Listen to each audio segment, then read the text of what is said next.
যে ব্যক্তি প্রতিদিন 3টি আমল করবে ওই ব্যক্তি মৃত্যুর সাথে সাথে জান্নাতে চলে যাবে। সুবহানাল্লাহ।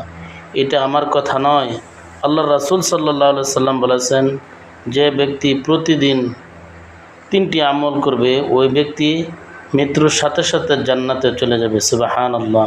1 নম্বর, প্রত্যেক 5 ওয়াক্ত ফরজ নামাজের পরে যে ব্যক্তি আয়াতুল কুরসি তেলাওয়াত করবে ওই ব্যক্তি মৃত্যুর সাথে সাথে জান্নাতে চলে যাবে।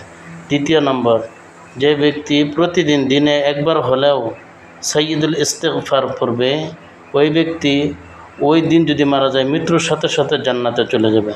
3 নম্বর, যে ব্যক্তি প্রতিদিন রাত্রে এশার নামাজের পরে সূরা মুলক তেলাওয়াত করবে ওই ব্যক্তি মৃত্যুর সাথে সাথে জান্নাতে চলে যাবে।